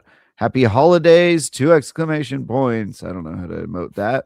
Enjoying a holiday classic, Cthulhu Saves Christmas. A great Tom recommendation. There you go. Great Tom recommendation. Have you guys ever read the Cthulhu Dr. Seuss books? No. Fantastic. Highly recommend. They're like the Cthulhu books as a Dr. Seuss book. So it's a great way to, like, hear some rhymes and some cute drawings of people like killing themselves and going insane. Something to look forward to. For each year I buy one of these books for my editor Tom's kid, who's like 2 years old. And they're her favorite books, which Tom finds very annoying because they're so dark. And yeah, it's fun. That's my uncle relationship with Tom's kid. There you go. You're trying to corrupt the youth? Yeah, Yes. I mean, I just want her to know good storytelling when she sees it. I mean, that's you're not getting any cool stories out of, one fish, two fish. You know what I'm saying? I think there's some good stories in Dr. Seuss. Oh, the Lorax? What are we talking about here? Star-bellied Sneetches. Star-bellied Sneetches. Never heard of it. Not a fan. Not familiar with the Sneetches. Okay. I was gonna make a really bad joke, but I won't. Dragoner, thank you for the super chat. Happy holidays to you as well. Debbie, I didn't realize Debbie Dub also followed up. She didn't have to do that, but she did. Debbie Dub gave me more dollars. Isn't that what she said? Correction. No, I think she said theirs. theirs. Oh. There are no ghosts at the Grand. Yeah, that's okay. We knew what you meant. What a $5 correction it is, must I say. It's wild. Yeah. Thank you, Debbie. Yep. We do appreciate it. And then Console Peasant, one of our regulars as well. Console_peasant 89, €11.99. Always love the vibe of Bitcast. What is the vibe? What would you say our vibe is? Hogue, you go first. Mostly it's relatively chill. Sometimes it feels like you're about to slash my throat, Travis, but not often. It's all those dark children's stories he's into, Hogue. That's the problem. That's right, yeah. I'm just trying to sacrifice you to the old ones. Yeah. I think we should just ban all the books and we won't have to worry about it. You know what I mean? So, Interesting theory. Yeah. I Does figured. ignorance protect you from the knowledge of the depths? I think ignorance definitely protects you from knowledge. I think that's kind of how the definitions work. But the depths come for you no matter what, right? Like, No matter what, yes. yeah. Console Peasant, thank you. Always a big supporter. Appreciate you. Thanks for super chatting today. Let's see here. I think it's Eric Scholm, Nissa. Eric Scholm is another game that we reviewed this year too. Eric Scholm. No, I think Eric Eric- Holm is it- the name, isn't it? Is it Eric? I thought it was an S. Eric Scholm. Am I wrong? No, on that? it's. I think it's. Let me look. I think it's Eric Holm. I think I got it right. Oh no, you're right. There's an S in there. Okay. Oh, this like a- one. I like was a imagining Berenstain two Bears words, like it situation. was somebody's name. Okay, I know this one. Berenstain Bears No, situation. no, it's Have one. you of the, ever heard of Eric Scholm? He's my buddy from college. No, it's one of like the Desperados, sneak around games. Yeah, with Gotta have a sneaky surprisingly like strong, I think like cinematics or something. If I'm remembering the right game. It's a good. It does look looking game, expensive. Yeah, You know- overwhelmingly positive reviews on Steam, and I know Lewis, who reviewed it for us, I'm pretty sure he gave it a really high score, either an 8 or a 9. So it's supposed to be a really good one. There is a demo on Steam. I like calling out when I see that, so you can check that out. It's also on sale on Xbox right now. Yeah, it seems probably on suppose- sale everywhere. I suppose I should mention there's a demo for the 100-line Last Defense Academy. Probably a good dozen hours of content there. A There you go. mere drop in the ocean, but a lot of content. They're too damn long. Fantastic. Video games are too damn long. That's gonna be my campaign slogan. All right, moving on. By the way, just a reminder, of course, if you're enjoying the show, please please share it out. You know how things go around here. So hit that button tickle the buttons, as Hogue likes to say. Always helps us out. buttons. Creepiest Well, way to boys, say give me a like.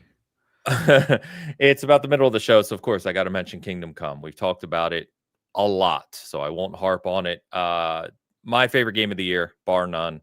I am now about to hit 110 hours. Done definitely further in the main story, but done a whole bunch of other side quests.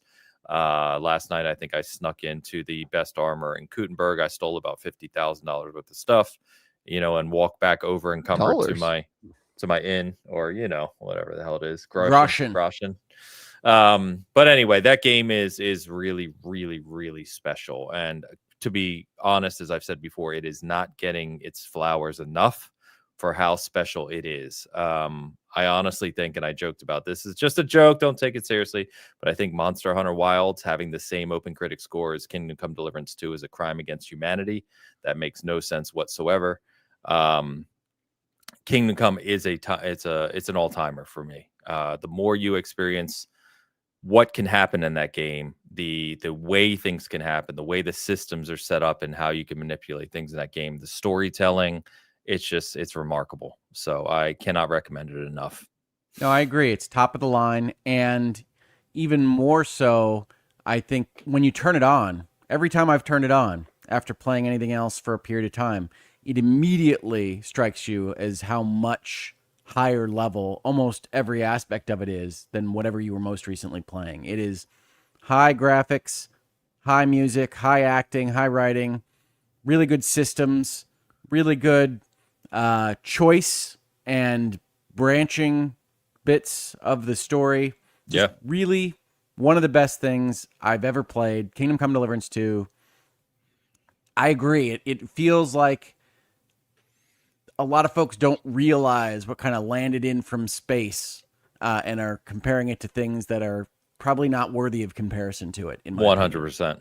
And the sad thing is like you get senses of what you just described early on. You don't really realize the depth of it until you get through certain parts of that game, and then it really starts to become apparent. I was joking that I think I'm up to 5 people now, 2 at SG alone, I believe. But anyway, 5 people who hadn't played it, had different games as their game of the year, most noticeably Expedition, and then put over 100 hours into KCD2, and all of them up to 5 now saying it's their game of the year. It is, it really is remarkable. In fact, I posted a 3-minute long cutscene the other day which was hilarious. Great cinematics, music, really funny because it has a good sense of humor as well. Yeah. And it was literally just a random nonsense side quest that you didn't even have to do. You know what I mean? It had no bearing on the story, but a 3-minute amazing cutscene just for something like that. And that's just the story of that game. Its production values are wild. You know, what I tell people about the writing is that you really don't realize how much writing in games and movies, honestly, for the most part, is just so superficial and direct. It is, this is what I want to do, this is how I feel about it, this is how character X feels about it, this is what they want to do, and just very top line bullet points so we can get to the plot. And Kingdom Come Deliverance 2 spends so much time doing what you expect from prestige TV or something like that, with subtext and just character beats that are not directly stated to you, but are around things like you just described, the funny scene, having a meal together, not talking specifically about what you're trying to accomplish in your quest line, but getting a feel for the characters and what's happening in that quest line at the same time. It's just really impressive. And honestly, we should be expecting results closer to Kingdom Come Deliverance. Like, we should be expecting more of that level of quality in our games. And I want to see us expect that in the future. And I get a little bit frustrated that people are kind of hand waving away what the game does, because I think in a lot of respects, it's everything we wanted out of a choice-based CRPG. And unfortunately, people are missing the forest for the trees because it's 15th century Bohemia, and I'm not interested in exploring that. It's like, it doesn't really matter. You weren't really interested in exploring the Witcher country, except for Geralt was cool, and they've got magic and dragons and monsters and all these things. And a game can still be cool without Geralt or dragons and monsters. I love Witcher 3. It's one of my favorites ever. But this is as good, if not better. Yeah, I can't agree more. I think this is one of those things you and I are completely eye to eye on. And I get almost frustrated to a degree that the recognition for what it's accomplished and how it's built is not seen more. So that's why I called out like Ghost of Yote, another great game. I'm not taking anything away from Yote, but the difference in what's achieved in terms of game design and implementation is night and day. Absolutely night and day. So I just like to call these things out. I'll be the devil's advocate here just because I've been around people who've played this game and are the on the detractors for like why this game is like special, which is that whether or not you like Kingdom Come Deliverance 2, it is certainly a game that is not for everyone. And I think that's like true. a very big one. Like, it does a lot of things that are a little obtuse. And for somebody who's like either trying to, it's kind of like I put it in the same category as like Red Dead Redemption 2, which is like really great game, but like it also has moments that are intentionally really slow and make you do things manually, and it's to achieve a certain vibe. But that it's not everybody's gonna like want to do that. I think Kingdom Come Deliverance 2 is that to an even greater degree. It's like, okay, do you want to like have to like brew potions for a hell of long and like manually grab all these things and put them in a pot? Like, that is not the most compelling gameplay loop for like everyone. But if you're just going for like pure immersion and that's your goal and that's something that you like, then you know you'd be hard pressed to find that anywhere else. I tend to agree with you guys. Like, I fought pretty hard for Kingdom Come Deliverance 2 in IGN's own Game Awards, and it was a losing battle just because I think that Kingdom Come Deliverance exists in a niche that is way less approachable than something like Hades 2 or whatever, where like you can pick it up and immediately start having fun, where Kingdom Come, you know, you've got to learn a lot. Requires some investment. Yeah, you have to try a whole combat system, which is very rewarding once you figure it out, and also very unintuitive when you're first learning it.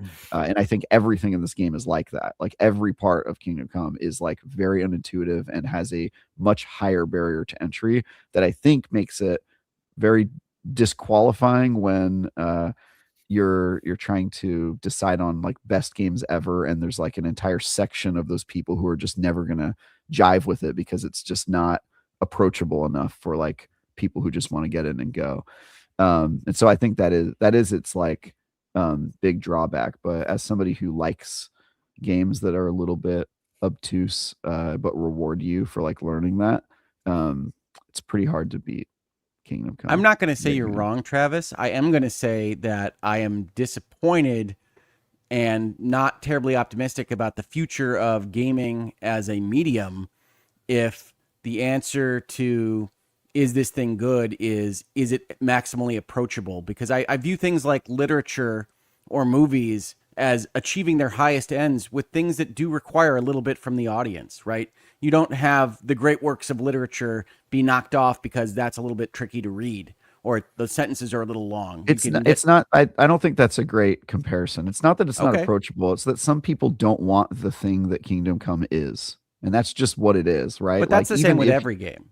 yeah, but even if you go through the steps of learning all of the stuff that Kingdom Come tries to introduce you, the reward is that you get a very chunky game that is a pure simulator that some people are just not going to like for taste reasons that have nothing to do with approachability. It's like it's a little slow, right? You have to do a lot of things manually. There's like all that stuff that just isn't going to jive with everyone. And talking to people who are really passionate about stuff, there's just a whole section of people who are just like, I get it. It's super in depth. It's also just deeply not for me. And I think that games like Kingdom Come that are that certain style of games, they're just not going to win over like a big enough plurality, right, to be competitive in something like Game of the Year.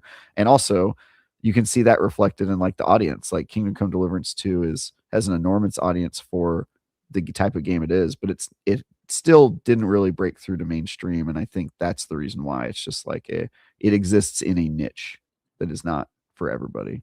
It is certainly crunchy and it is certainly focused on a genre, historical fiction, that is not a historical success case in games, right? Science fiction and fantasy are where game successes live.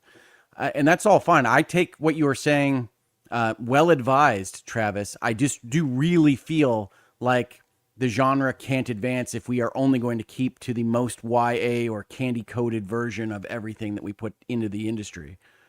Yeah. Yeah, I'm with I've you had on that. Like obviously you need games like Kingdom Come to be kind of like frontiersmen and that sort of thing. But I think that they are always going to exist in like a niche because they're kind of intentionally so not for everybody. They're kind of just doing their own like cool, unique thing.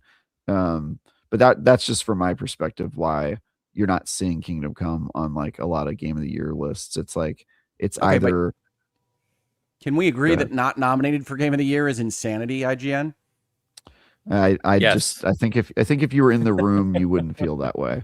It's easy to judge people's opinions when you aren't part of like an 80-person staff that was like slugging this thing out and like hearing a lot of people who are really passionate about their games. But like again, there's a lot of different types of gamers at IGN because it's a very large editorial team, and the group of people who like the types of games that Kingdom Come Deliverance 2 is a very small subset of that. And Liana and I can only fight so hard before people are just like, look, you're not going to win this. Like there's 15 games that everybody's extremely passionate Fight about harder, with reason. Travis. God damn Yeah, it. it's just not possible. And it wasn't, for the record, a matter of not enough people playing Kingdom Come Deliverance 2. It truly wasn't. It was just a matter of it just did not have the love over other titles.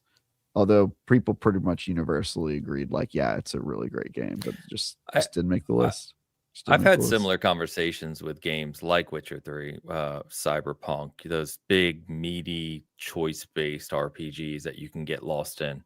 And what I tend to find, and this sounds maybe a little reductive, I don't mean it to, but it's just an opinion I hold, which is like it or not, to really get the most out of those games, to really love Witcher 3 like I and many others do, right? And now a 10-year-old game. You're putting a tremendous amount of time in that game. You know what I mean? You're putting 100 plus hours. Same with Cyberpunk, same with KCD2, same with those games just kind of require that because it's the only way you truly experience the kind of design we're talking about. And so what I used to find with Witcher 3, which I'm now finding with KCD2, is that people will play 10 hours or 15 hours, even 20 hours, which is still a lot of time to put into a game. So I'm not discrediting that, but they develop they formalize their opinion based on that. And it's still sad to say, sounds crazy, I realize, but you haven't really experienced all that game, not even remotely what that game has to offer. And I think that's part of the challenge with these games too, is they're so big, they're so consuming, And to your point, Travis, you have to invest so much to get out of them, which I agree with Hogue. Personally, I like that, but I get people who don't. It's really hard sometimes when you can play, you could play 5 games completely for the time that you would have to put into KCD2 to really appreciate it. So I think that's part of the challenge as well. It's also just wild what people spend hundreds of hours playing. Like I had last Defense Academy or whatever, like there was a whole group of people that were like, yeah, we played that for 100 hours or however long it was. It's like, I think I told you my current time is 170. Like the Switch doesn't give you more than that, but yeah. Really? They were like stops? super passionate about it and played it for hundreds of hours or whatever. And no, it it's just doesn't like, stop. okay. I mean, it doesn't give you more resolution than that. I think it says 170 plus or something like that. That's what I mean. Like the Switch, it doesn't count above cutoff. 170. That's funny. No, I think it does it by tens after a certain point. Like when I hit 180, it'll say 180 or more. I gotcha. Okay. Yeah, but like just hearing from people like that and who put time into stuff, you sort of realize like I'm never going to be a fully informed voter, right? Like I'm not going to be able to spend hundreds of hours in Last Defense Academy and hundreds of hours in Monster Train 2 and blah blah blah. Like the list goes on and on. Like you're just never going to be 100% there.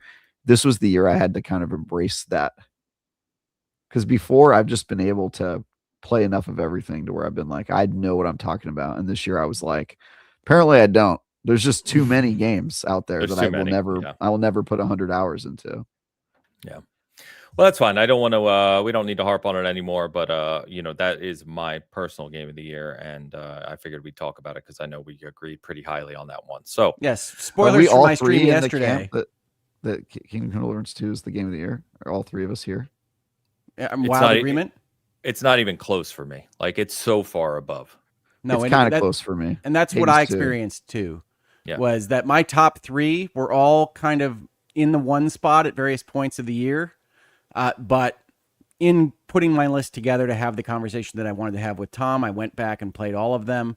And like I was surprised at how much Kingdom Come sits above the other 2 in most circumstances. Like there are days when I don't want to play that crunchy CRPG. Travis is right there, but that doesn't take away from what they've achieved with that game. And there are certainly days that I do want to play that. But my top 3, again, spoilers for yesterday's stream, were Kingdom Come Deliverance 2 in the 1 spot, Death Stranding 2 in the 2 spot. And I will tell you, there are a lot of days this year where Death Stranding 2 was in the 1st spot. I put that on the thumbnail for you, by the way. Because that game feels amazing so often. But I went back, I played both of them. I was like, what Kingdom Come Deliverance 2 is doing is so much more impressive to me than Death Stranding 2. And then in the 3rd spot is Hades 2, which is nice. Hades, which was already awesome, but more and even more depth.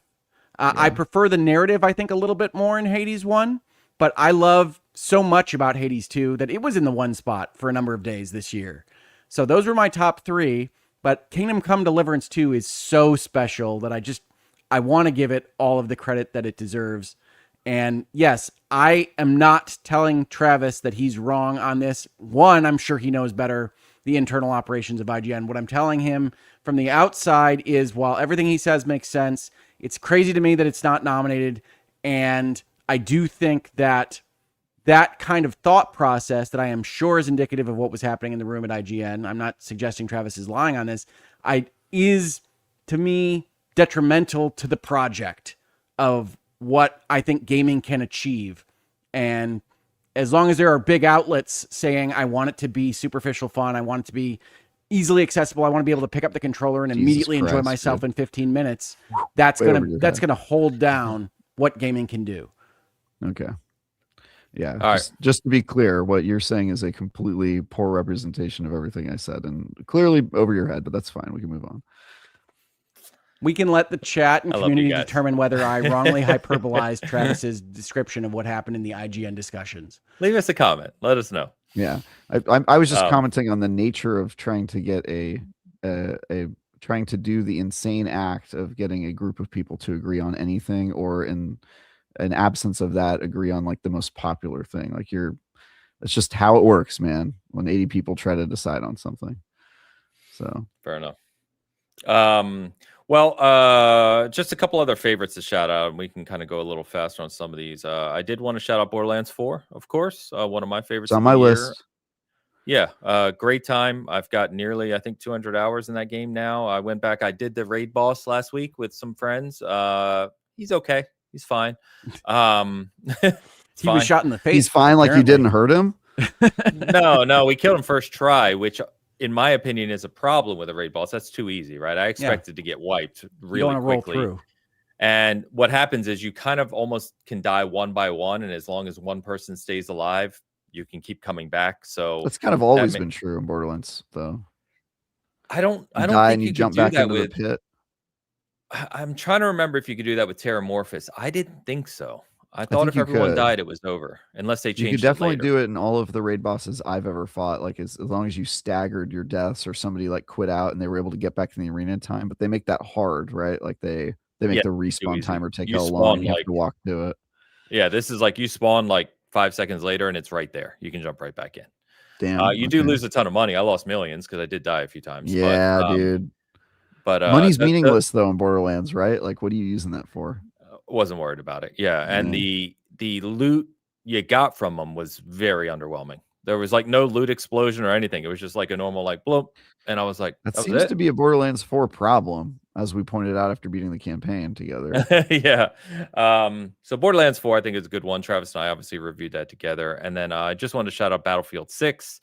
I know I'm more of the, I talk more multiplayer here, but obviously not talking about the campaign. I haven't even played the campaign because I don't care. I don't think Battlefield needs one, honestly.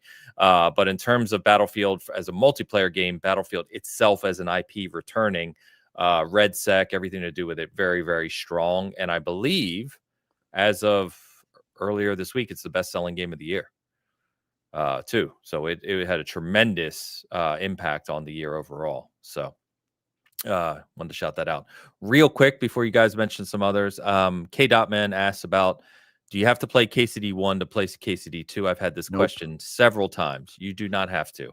There is a good 20-minute long video on Warhorse's YouTube channel, which is a story recap of the first one.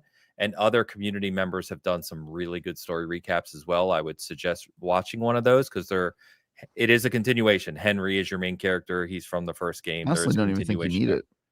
Yeah, no, they do a good job of onboarding you with conversations and dreams and things. They do.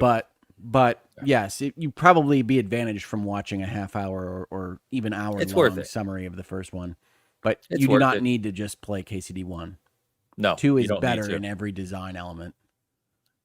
Yes, exactly. Yeah, and you're going to need enough time if you really want to play 2. Like I said, big game. So anyway. Not every design element. I can't be illiterate in KCD 2. It's very disappointing. That's because you're just not illiterate anymore. Yeah, I know. It's disappointing. I said what I said. Shout out some other games, boys. What else? I want to talk about my favorite cozy game of the year. Fantasy Life I, The Girl Who Steals Time. Kind of forgot I played this game until I was looking over the games I played this year, and I was like, oh man, that game was great. A game I could definitely spend more time with. Super fun. I played a lot of cozy games this year, but I will be honest with you guys, many of them were quite bad. It was not a great year for cozy games. I'll be honest. Are you telling me Shire is not on your list, Travis? Shire is not on my list. Yeah. By the way, there were just a lot of low quality cozy games. Yeah, you don't play cozy games. I read on the internet you don't play. That's right. I forgot about that. And he doesn't have the proper experience. Yeah, your review of Shire was a sham. I'm just gonna. It was a sham. Yeah, put that out there for everyone. It's fine. But yeah, Fantasy Life I. If you didn't have time to play that one, this is really the perfect time to play a cozy game. Stuck indoors, a lot of you probably. Just snuggle up with a dragon and feed it items. It's good times. I mean, as you do. Sure. Yeah. Sure. So this one was on Tom's list yesterday, so I actually just got done talking about it with him. But I like this game. I like Level 5 in general. I think I wind up liking Inazuma 11 better than Fantasy Life this year from them. Oh, hot take. The reason for that is because I really do think, like Fantasy Life, what it does well by having the different jobs and RPG on top of that, it doesn't actually distinguish enough to make it seem like fun. So like the mini game that they have for crafting probably should be 5 or 6 different mini games. And so you just kind of feel like you know everything. The RPG story isn't compelling enough to actually drive you through, which is fine. You wouldn't expect it out of a game like this. But I actually like the the way story. that the loop works, you're going to have to advance it to get to the next highest level of wood, so you can get to the next highest level of carpentry, so you can get to the next highest level of whatever else you're doing. So you have to kind of keep advancing this story, which is kind of dumb, in order to do these other mini games, which are kind of the same the whole way through. So it gets a little bit rote to me, but it's got a lot of content in it. It's done fairly well for throughout most of it. I just wish it were a little bit better. Gotcha. So let me ask this. Well, hold on. We'd be remiss. We have to mention Expedition 33, Claire Obscure. I thought we hadn't gotten to most disappointing game yet. Stop it. No, that was literally my answer to that question in the prompt. Was it really? That's crazy. Okay. That's a crazy answer. Okay. Well, like I always say, disappointment is a function of expectation. And I had watched these trailers and I'd watched the Vidocs they'd done for this game. It was your most anticipated. And I was so excited about it. I had a paper chain made by my daughters in my room getting ready for the release. And I was so deeply disappointed in the story they chose to tell in this world that I hate as a trope in basically every instance that I see it. And this version of it was so off-putting to me that I really feel like you have to say some really interesting things about the human condition or experience if you're going to do this with the story, and they do not. They are only superficial the entire way. I know people have emotionally reacted to what Expedition 33 does. I don't want to put anybody down who has that emotional reaction. We all do things like narrative media, whether it's books, movies, or video games, in order to feel those feelings. So if you felt that, great for you. I felt exactly the opposite, and it wound up being one of the more hollow experiences that I had. Now, do I think there's great art? Do I think there's great music? Do I think there's great performances in this game? I do. And that's why it's still just off the top 10 list of my year. But it is, without doubt, the most disappointment that I had in 2025. Oh, you must live a very soft life. I'm happy for you.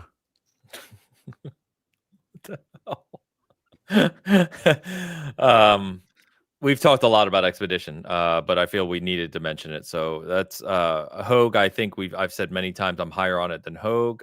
Really, really enjoyed it. I think it does some things quite well. The art direction is fabulous. I liked the characters. I liked some of the setup moments. I liked some of the boss battles and the way there's some unique things there. I think some of it gets repetitive. I think the overworld is, rather, it's awesome looking, but it's rather bland in terms of what you can find and do. And with you, the story I thought was fine. I definitely don't see the take that people think this is some crazy storytelling or revolutionary thing. It didn't hit me that way at all, but I think it was fine. But I really like the game overall. I thought it was a great game. It got me. I don't typically like JRPGs anymore, like I've said, as much as I used to when I was younger, but it is a JRPG kind of format of that game, which I really enjoyed. And so, yeah, it's up there for me. I don't know where I'd rank it on the year. It's up there. I really enjoyed it. Travis, you haven't finished it yet, right? Where are you at? I've not finished it. I think I'm probably halfway through it so far. I love me some turn-based combat. I could see why this won Game of the Year for sure. Performances are quite good. Music is incredibly good. Music's good. I'll have more to say at a later date, I'm sure. But yeah, this is just one that was on my list forever, and I didn't have time for it. So I'm gonna finish it probably this week. Definitely this week. Yeah, we'll talk about it next show. I'm curious because, for me, Act 1, I was really high on it. Act 2, I was quite high on it. And then Act 3 fell pretty flat for me. And so by the time I ended the game, I was lower on it overall than I was as I was playing through it. So I'm kind of curious to see the arc. You can definitely get wiped on games, especially games where it's like turn-based games in particular. It's kind of hard to keep that interesting until the end of the game. So we'll see how that goes. But I will say the pacing seems pretty strong. Like I'm getting through it quickly, and I think it's very fast. It's very fast. I get through so that already is going to be some positive points in my book. Like if I can get through your JRPG and fast are not two terms you hear together very often. So I'm into that. I'm into that dynamic. But yeah, I can understand why this is on people's Game of the Year list. I haven't beaten it yet, so I'm abstaining from that right now. But yeah, so far so good. I mean, it's a great game. Clearly. Cool. I got a disappointment for you guys. I think, well, I got one of mine and then a community one. So I think Monster Hunter Wilds was a pretty big disappointment Oh, for the interesting. community.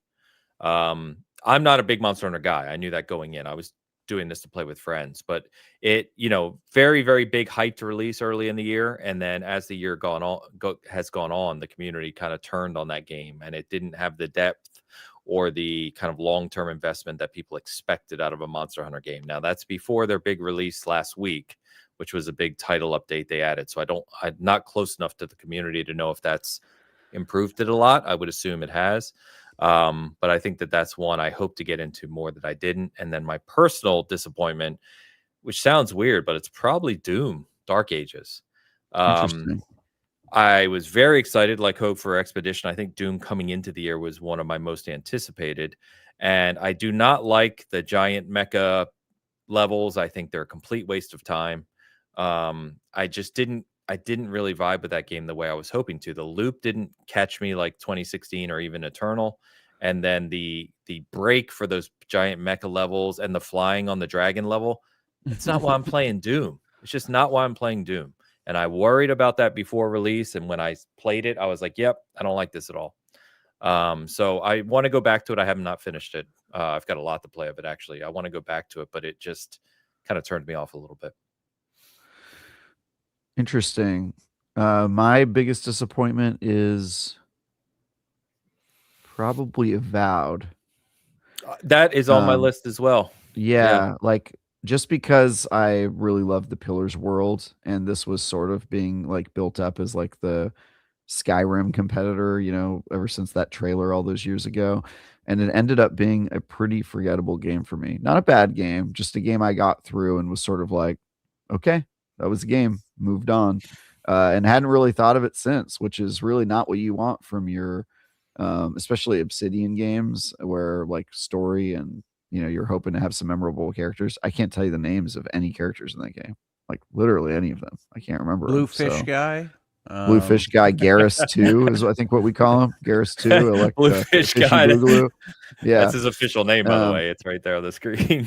yeah, exactly. Like I can't remember. I remember like the basic overarching story in that game, but I don't remember a lot of the characters. And yeah, it just ended up being a really forgettable game for me, which is disappointing because I love Obsidian and I love RPGs, and that game should have been super up my alley. And instead, I just kind of played it and it just passed right through me, man. It's funny. I think Avowed actually is wound up more impressive to me than I had expected it to be. I so like a really lot of low what standards. it's doing. I didn't expect you really much thought from it. really low expectations. You didn't expect much. I really didn't like Outer Worlds 1. I never connected with Grounded like you did, so Obsidian had been in the doghouse for a while. Avowed was better than I thought it would be, and then by the time Outer Worlds 2 rolls around, I'm like, wow, okay, Obsidian's got the juice. So that's my year with Obsidian, but Avowed is not on my big disappointments list because I wasn't expecting anything from it. Yeah, that's fair.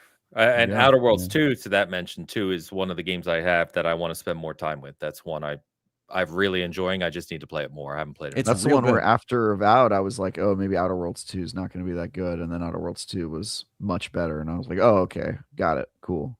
This was their A team. Yeah, no, I think that's their Keystone series, I think.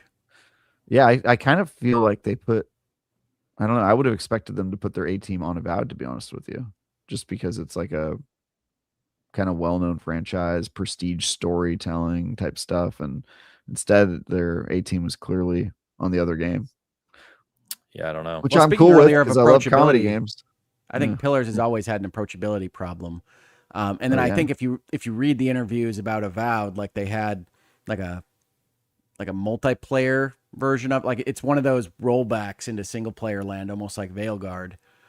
So I think it had a bit of a difficult birthing period, and I don't think the same thing happened with Outer Worlds. Yeah, it definitely seems that way with Avowed to some degree. Yeah. What else we got out there? A couple quick mentions. Games not to forget about. First Berserker Kazan. Yeah. Kazan. Really good game for that genre. A lot of depth to it. It's a long game, as Travis has talked about on the show a few times. It goes longer than you think. Really cool art styles, like great hours. battles.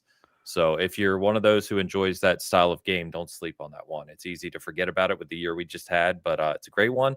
And I also want to shout out Absalom. We've talked about that a few times. If you like side-scrolling roguelites, that kind of play like those old school side-scrollers we grew up playing, but have more depth to them. Fantastic art style, absolutely incredible soundtrack. That should be nominated in every kind of best soundtrack area there is.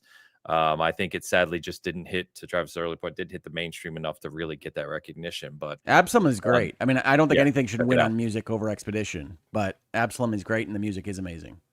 Yeah, it's awesome.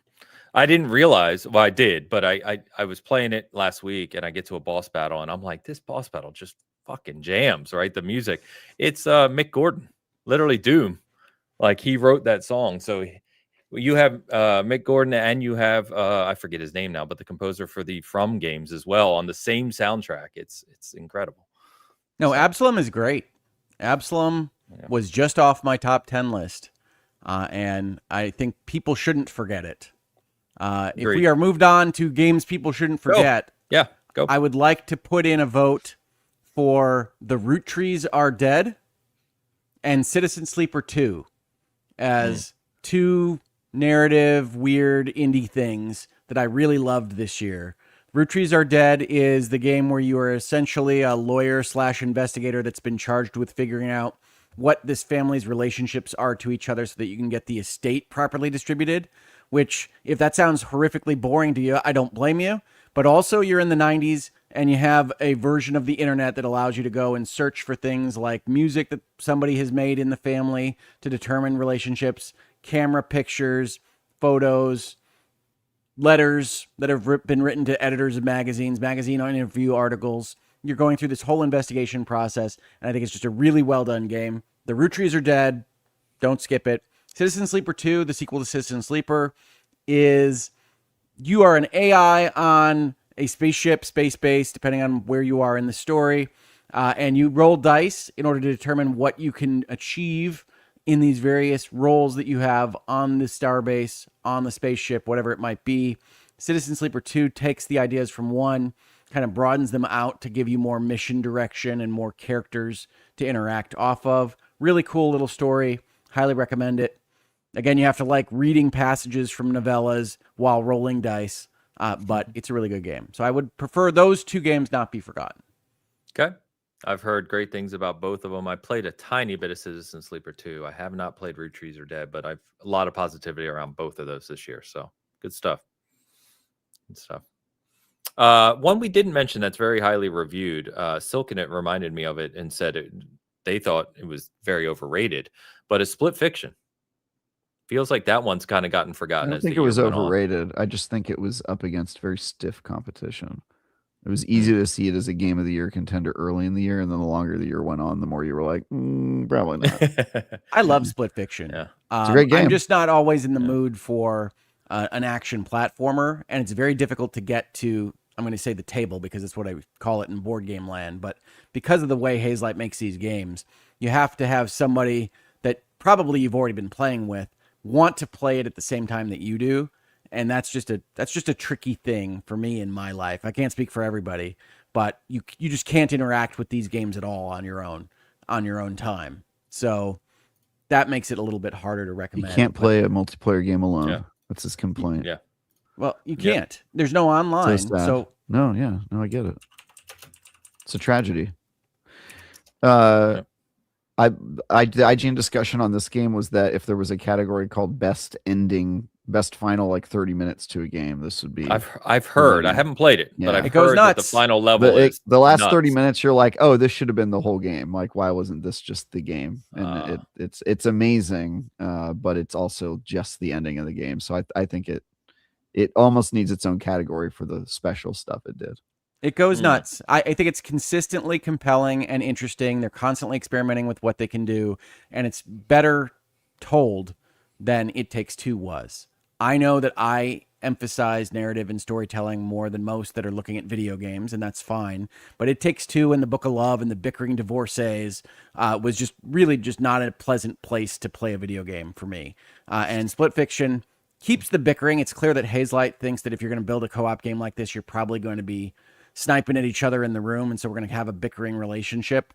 But it doesn't have the same kind of overall cloud that the Book of Love presented in It Takes Two to me. So I think Split Fiction is better told. I think it's got a more interesting conceit of science fiction and fantasy meeting. And for those reasons, I like it better than It Takes Two. It continues to be kind of top of class in terms of action gameplay and responsiveness while also experimenting with what you can do with that same action gameplay. It was on my top 10 list of the year. It was much higher on, as Travis suggests, earlier in the year. As things kind of slotted in above it, it finished at 10th on my list. But I think it's a fantastic game. Yeah. Awesome. Silkenit says one game that's going to go in the backlog that wish they had known about before is Dead Letter Department. So looking that on Steam, came out in January, very positive reviews, does have a demo on Steam. I don't know if it's on other platforms, but Dead Letter Department, one to check out. I think I own that one. I think I popped in, said, this is creepy and weird, and popped out. And then left. There you go. The only other thing I was going to mention is games I want to put more time with. So if there's certain games you're looking forward to spending more time with, obviously, I think I mentioned that Metroid Prime 4, I think I'm getting for Christmas this week, just for the heck of it. So I'll play that one here in the I don't think that'll disappoint you. Really strong game. Yeah, I'm excited for it. And then one that I know people who have a ton of time into this and others like me dropped off it pretty quickly was Elden Ring Night Rain, the standoff BR one. So they just had an expansion as well I want to check out. So hope to put some more time into that in the future. But, I know personally I have a lot more Hades 2 to hit. Actually, me too. That thing is just enormous and high quality throughout. So I want to play more Hades 2. I have just above that. It seems like there's always more to play of Kingdom Come Deliverance if you want to go find things, especially with the DLC popping up seemingly every time I pop in. Yeah. But those two are the ones that I want to play more of the most.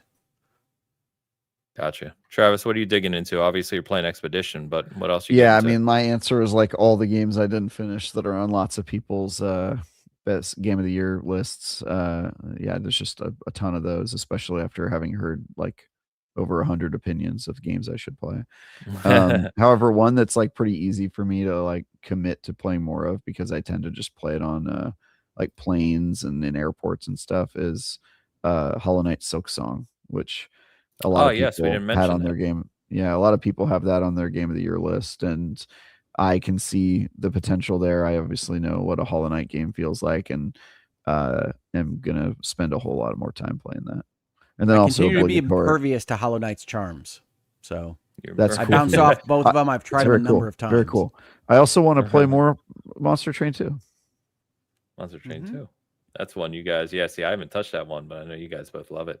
I've heard nothing but good things. Monster Train 2 is awesome. Continues to surprise. We also didn't mention, and I know we talked about previously, Donkey Kong. I don't know where that would land on my top games. Like I said, I wish it had a little more depth in terms of some things of that game, but it is beautiful. It is fun to play. I do want to finish it. I think I'm on. Well, how many levels down were there? 16, 18? It's 15 levels long. That's not exactly the right question to ask, but it's 15 levels long. Okay. All right. I think I'm down to 12. That's one I don't know if I'm going to continue playing. I put like a couple hours into it and it hasn't clicked with me. Yeah, I feel like I fully exhausted Donkey Kong. Yeah, pretty early. I think that's the problem with it, right? Whereas like I feel there's certain 3D platformers I can go back to and really enjoy at any time, whereas Donkey Kong, it feels very, I don't know if one note's the right word, but I think you guys know what I mean by that. You seem to kind of do the same thing, just endlessly. Yeah, it's just a little like simple was my Yeah. experience. Yeah. But I still loved it. It was cool. All right, boys. What else? Anything else you want to mention from 2025? Nah.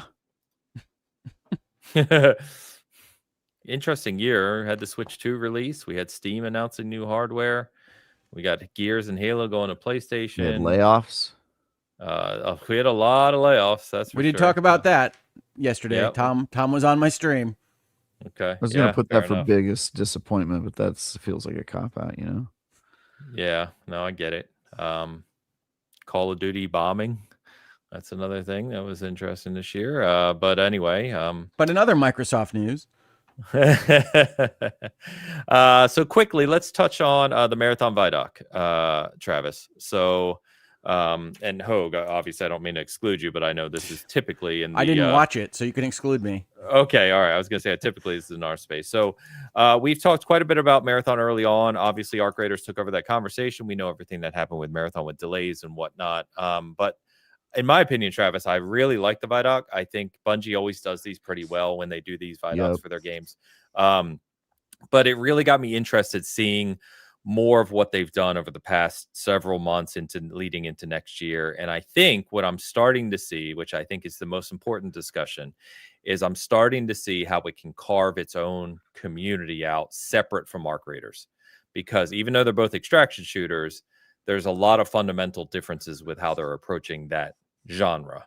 And starting to hear about their live events, really the thing for me as always is how deep the loot gets with build and gun customization and optimization. I think is really cool. And I really think that obviously we knew the gunplay was tight, that kind of stuff. That's Bungie. And we've played it. But I think what they're starting to show, I think, is a good foundation for how they can launch successfully, which we didn't know was going to happen 6 months ago. But I really like what I saw, and I'm certainly more interested now than I was post playing it post Arc Raiders. Yeah. This is one of those things where I think we had disagreed about like how much Marathon and Arc Raiders were actually in competition with each other. And I was of the opinion that they kind of were just very different audiences and could be successful for different reasons. And I think that's more true now than ever, especially with Arc Raiders having somehow become like a PvE game while we weren't looking. It's like the PvP is like an add-on now. And Marathon's very much the exact opposite, right? It's like PvP first. I don't think you're going to be finding like a kind community of people like helping each other out. I think it's going to be like a lot of people shooting you and taking your stuff. And so I think it's going to appeal to a more hardcore audience. It's first person. It's made by people who made their name making arena shooters. And then also the other part of it, which is like the loot game being very differently designed and the like end game secret stuff that only Bungie really seems capable of doing, that they're going to put in their levels. And there's going to be a lot of people like hunting for secrets and unlocking stuff that way. So I think this is a very different type of game than Arc Raiders, despite being in the same category. And I think it can find success. My concern with it has always been just getting people interested in this property that seemingly has really nothing attached to it, because that's the hard part, is like getting people to try your thing. And also just Bungie having a lot of internal problems about like whether or not they could even get this project out the door. So I've had concerns about that, but I do think that them finding like a audience for it is not really the problem, or like having to worry about competing with other extraction shooters. I think that part that is going to be fine. But yeah, we'll see. I'm heartened by it. I'm glad that this game's still coming out. I mean, I kind of assumed, but all of the headlines for like 4 months were just really negative. So you would not you cannot be blamed if you thought that maybe this game was just never happening. They settled with the artist. That was a big day. Yeah. I'm reviewing this game, so it's on my list. Oh, by the way, I forgot to tell you guys this. My first review of 2026. You guys ready for the big reveal? You guys, Ains, you watched the Game Awards. Do you remember at the Game Awards when Jeff Keighley was like one more thing, and then he just dropped that high guard? Oh, high guard. That went over like a wet fart. I remember I turned to E and I was like, that looks like a weird game. I don't know if that's going to turn out super well. And then got a call the next day, Travis, you're reviewing that game. And I was like, oh boy. So we'll see if that game's good. I'm actually excited to see if it's good. It's interesting. Okay. Yeah, I mean, I don't know if you we talked about, we mentioned it last week. Like, it's got the talent behind it, but it came off weird. They also they're marketing it as a completely new genre. I can't remember what the genre is. It's something like a fort attacker or something like that, or like they called it some. I could look it up. Tom and I were talking about it this week, but they like don't describe it as just like a team-based shooter or PvP game. They described it as like some other type of genre, and we're trying to figure out if it's just purely marketing speak, because developers do this all the time where they describe their game as like some unknown genre when it's actually not, or if they actually have like something novel and unique to where it's like worthy of giving it a different kind of descriptor. It's weird though. I'm excited for it. It's going to be an exciting review no matter what. Yeah, I mean, it's free to play and it comes out as of this moment only 5 weeks from now. So, I mean, it's not far Yeah. off. So, I'm be playing it before that, so it'll be okay. cool. All right, cool. Well, guys, been an amazing year for gaming. It's Agreed. hell of a lot of games to play, and been as always a fun time going through them with you guys through the year. So, like we said, just to wrap up a few things here, we are off next week. We will be back on January 4th to kind of kick off 2026. But look for the Travis and I's cooking special. We're doing Borderlands this year. We'll see what we come up with. So that'll be not by next Sunday, but the week between Christmas and New Year's. And then, like I said, we're raising money for Extra Life. So the link to the Extra Life is in the description on the Season Gaming side. You can find a link there. Anything is appreciated. And hopefully I can get a stream in here to close out the year as well, a separate stream. Maybe I'll do baby steps as Travis recommends baby steps. Travis suggested. Baby That'd Steps be quite is funny. a fantastic stream game. I might Yeah. even tune in for that just to seeing somebody's first time real reaction to playing that game is priceless. It's such good content. Yeah, so but plenty to play. Thank you, community, for everything as always. Very generous, very kind, and everything else. We don't get a lot of nonsense around here, and so we truly appreciate that. But guys, Not from anything but the hosts. True. Guys, what would you Very like to shout true. out here? Oh, well, in terms of my wares, I have mentioned that we just did the stream with Tom yesterday. So I think that's a really good stream if you're interested in an overview of both popular games from 2025 and some random additions from Tom. I think he made a lot of good cases for what's out there. So check out that stream if you're looking to just buy 30 games and you don't have enough that you're already playing. So check that out. Otherwise, I think it's a pretty quiet week here going into Christmas on my channel, and I'm looking forward to maybe getting a chance to step away from work. Who knows? We'll see what the clients say. Sorry, Nice. because I'm mute typing a comment. Yeah, hopefully, I was going to say, hopefully you get a little break there, especially next week. So You never know. I hope so too. it's tough when you're in a new job, for sure. Yeah, I get it. Yeah. Travis, what you want to shout out, man? Show me your wares. Yeah, what do I have to shout out? My final review for the year, Destiny 2 Renegades, is out there. I give it a 6. It's not terribly surprising for Destiny, right? 6 feels like the score that game was always destined to have. But yeah, I am not taking breaks during this period, but I am preparing for stuff that's going to be in January. So not a lot I can talk about right now, but next year is going to be very exciting. I have a whole bunch of stuff to talk about and a bunch of reviews at the beginning of the year. High on Life 2, High Guard, some other one I'm forgetting. I've got reviews already. It's going to be fun. Okay.